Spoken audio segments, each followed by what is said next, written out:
क्या आपका loan application बार बार reject हो रहा है या फिर क्रेडिट कार्ड नहीं मिल रहा है? इसका सबसे बड़ा रीज़न हो सकता है आपका सिविल स्कोर। हाँ बिल्कुल, आप सही सुन रहे हैं, आपका सिविल स्कोर। सिविल स्कोर बस एक नंबर नहीं, ये बहुत कुछ बताता है। वीडियो को आगे बढ़ाने से पहले मैं आपको दिखाना चाहूँगा मेरा अपना सिविल स्कोर। ठीक है, जैसे आप देख पा रहे हो स्क्रीन पे कि मेरा सिविल स्कोर क्या है, एक्सीलेंट है। अगर मैं इस पर क्लिक करूँ तो आपको देख सकते हो कि मेरा जो सिविल स्कोर है 803 है, 800 प्लस। ये जो आता है एक्सीलेंट कैटेगरी में आता है। एक्सीलेंट कैटेगरी मतलब बहुत ही कम लोगों को मिलता है। और मैं बताऊंगा आपको मैंने कैसे अपना सिविल स्कोर मेंटेन किया हूँ 800 प्लस। ठीक है, अगर मैं क्लिक करूँ फुल रिपोर्ट पे, यहाँ पे आप देख पा रहे हो कि पेमेंट है जो है वो फेयर है, क्रेडिट यूजर्स एक्सीलेंट है, क्रेडिट मिक्स एक्सीलेंट है, न्यू इंक्वायरीज एक्सीलेंट है। तो मेरा जो सिविल स्कोर मैंने कैसे मेंटेन किया हूँ, ये चीज़ मैं वीडियो के एंड में दिखाऊंगा। आप बिल्कुल भी स्किप मत कीजिए, पूरा वीडियो देखिए। तो अगर आपका सिविल स्कोर खराब है, आप उसको ग्रो करना चाहते हो, ये वीडियो बिल्कुल आपके लिए है। मैं आपको सिंपल 5 स्टेप बताऊंगा जिसमें आप अपने सिविल स्कोर को बेहतर कर सकते हो, बहुत ही बेहतर कर सकते हो, जिसमें आप आपको लोन मिल सकता है, आपको क्रेडिट कार्ड मिल सकता है, वो भी काफ़ी अच्छे इंटरेस्ट रेट में, और वहाँ पे आप नेगोशिएट करोगे बैंक। चलो समझते हैं हम अपने क्रेडिट स्कोर कैसे बढ़ाते हैं। जैसे मैंने आपको एक्सप्लेन किया था कि अगर आपका लोन या क्रेडिट कार्ड बार बार रिजेक्ट हो रहा है, इसका एक ही वजह हो सकता है सिविल स्कोर। एक ही वजह हो सकता है सिविल स्कोर। अगर आपका सिविल स्कोर 350 से 500 के बीच में है, 550 के बीच में है, तो आप पोर कैटेगरी में, आपको लोन कोई नहीं देने वाला है। अगर आपका सिविल स्कोर 550 से 649 के बीच में है, आप आते हो फेयर कैटेगरी में, यहाँ पे आपको लोन तो मिल जाएगा, लेकिन वहाँ पे जो रेट ऑफ इंटरेस्ट है काफ़ी ज़्यादा हाई रहेगा और सारे बैंक आपको लोन नहीं देंगे। अगर आपका सिविल स्कोर 650 से 749 है, तो आप आते हो गुड कैटेगरी में, आपको सारे बैंक से लोन मिल जाएगा, लेकिन रेट ऑफ इंटरेस्ट रहेगा जो हाई रहेगा।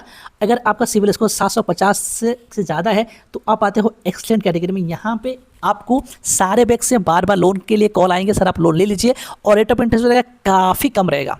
क्योंकि मेरा जो सिविल स्कोर है 803 है, जो मैं आपको वीडियो की स्टार्टिंग में दिखाया हूँ। तो पहले मेरा भी सिविल स्कोर अच्छा नहीं था, मैंने कुछ चीज़ों पर काम किया जो मैं आपको आगे वीडियो में बताऊँगा। आप वीडियो को स्किप मत कीजिए, सारी चीज़ें 5 सिंपल, आप सिर्फ 5 स्टेप फॉलो करेंगे, आपका सिविल स्कोर भी 850 750 से ज़्यादा बढ़ जाएगा।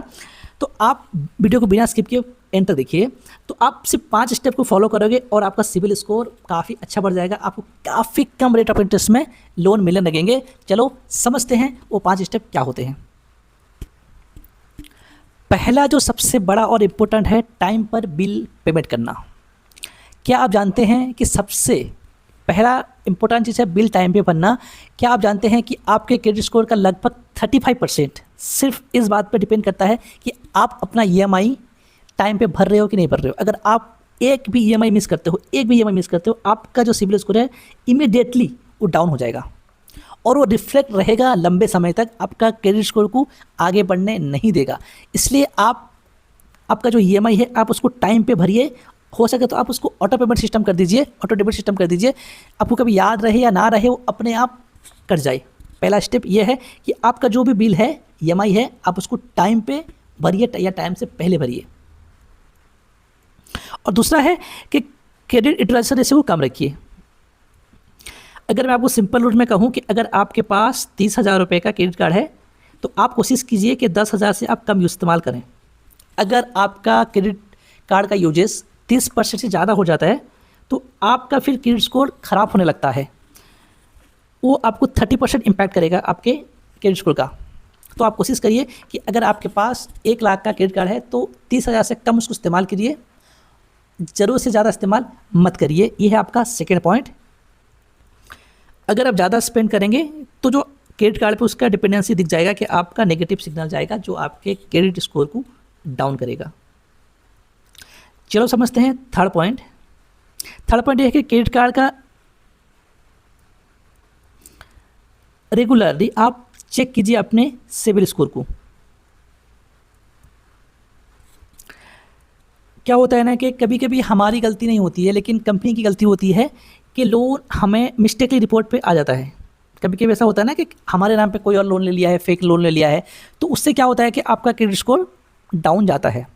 तो आप कम से कम साल में 2 बार रिपोर्ट चेक करिए, सिविल स्कोर रिपोर्ट चेक करिए कि कहीं ऐसा तो नहीं कि आपके नाम पे कोई फेक लोन चल रहा हो या आपके नाम पे कोई और लोन ले लिया हो जिसके वजह से आपका सिविल स्कोर ख़राब हो रहा हो। तो ये आप समझे कि तीसरा पॉइंट क्या है, आपको साल में कम से कम 2 बार ये चेक करना है कि आपका सिविल स्कोर कैसा है। रिपोर्ट में जाकर चेक करिए कि कहीं आपके नाम पे कोई फर्जी लोन तो नहीं चल रहा है या कोई और तो आपके नाम पे लोन नहीं लिया है।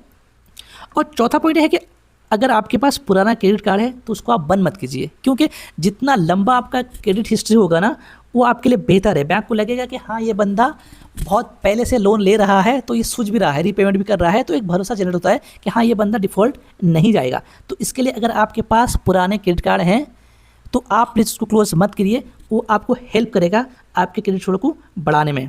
कम इस्तेमाल होने वाला क्रेडिट कार्ड भी आप भी मत करिए। जैसे आपके पास एक क्रेडिट कार्ड है जो 10,000 का है, तो कोई मतलब नहीं है, आप उसको बंद मत कीजिए। और आप कभी कभार उसको इस्तेमाल कर लीजिए, लेकिन उसको कंटिन्यू बनाए रखिए, ताकि आपका एक रिकॉर्ड बनता है। उस रिपोर्ट में सब कुछ आता है कि आप कब से लोन ले रहे हैं और कैसे आप पेमेंट कर रहे हैं, सब कुछ वो मेंटेन होता है। उसकी बेसिस पे आपका जो रिपोर्ट जनरेट होता है, उस रिपोर्ट के बेसिस पे आपका क्रेडिट स्कोर डिसाइड होता है। अब चलो समझते हैं फाइनल पॉइंट। 5वां है जो फाइनल पॉइंट क्या है कि अगर क्रेडिट स्कोर आपका क्रेडिट मिक्स सही है तो ये आपके लिए बहुत अच्छा है। अब समझें क्रेडिट मिक्स क्या होता है। जो लोन देने वाले जैसे बैंक हो गया, वो चेक करते हैं कि आपका लोन किस तरीके से, आपका जैसे कार लोन हो गया, जो सिक्योर लोन होते हैं कि कार लोन, होम लोन, और जैसे क्रेडिट कार्ड के होते हैं अनसिक्योर लोन, दोनों में आपका परफॉर्मेंस कैसा है। अगर दोनों में आपका परफॉर्मेंस काफ़ी अच्छा है, जैसे कि मेरा एक हाउस लोन है तो वो क्या हो गया, मेरा सिक्योर लोन हो गया और मैं उसका हर महीने EMI डालता हूँ।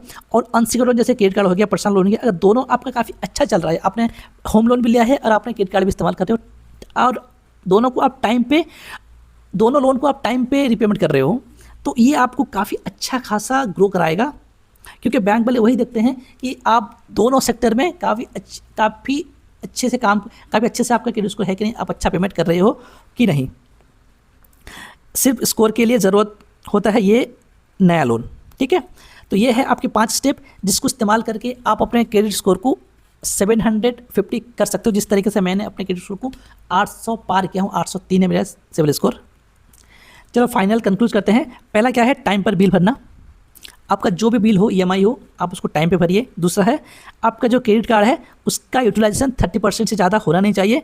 और आपका अगर तीसरा जो है, आप रेगुलर बेसिस पे साल में कम से कम 2 बार आप अपना सिविल स्कोर को चेक कीजिए, सिविल रिपोर्ट को चेक कीजिए, कहीं आपके नाम पे कोई फर्जी लोन तो नहीं चल रहा है। और चौथा है अगर आपका कोई भी पुराना क्रेडिट कार्ड है उसको बंद मत कीजिए, कम इस्तेमाल कीजिए, कभी कभार इस्तेमाल कीजिए, लेकिन बंद मत कीजिए। जितना लंबा आपका हिस्ट्री होगा, रिपोर्ट होगा, उतना अच्छा आपका सिविल स्कोर रहेगा। और चौथा है हेल्थी क्रेडिट मिक्स रखिए, जैसे कि पर्सनल लोन हो गया, सिक्योर लोन और अनसिक्योर लोन, जैसे पर्सनल लोन हो गया और होम लोन हो गया, इस टाइप के लोन दोनों मिक्स रखिए। तो इस तरीके से आप अपने क्रेडिट स्कोर को आप इसका सिविल स्कोर काफ़ी अच्छा कर सकते हैं।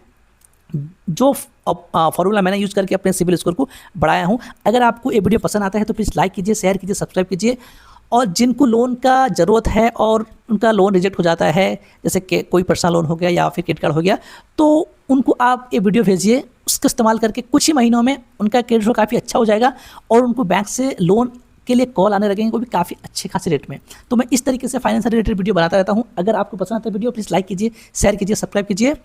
और मैं ट्रेडिंग भी करता हूँ और शेयर मार्केट इन्वेस्ट भी करता हूँ, उसके वीडियो में बनाता हूँ। आपको जितने फाइनेंशियल रिलेटेड नॉलेज होते हैं मैं शेयर करता हूँ, सिखाता हूँ लोगों को। चलो मिलते हैं अगले वीडियो में। Thank you very much.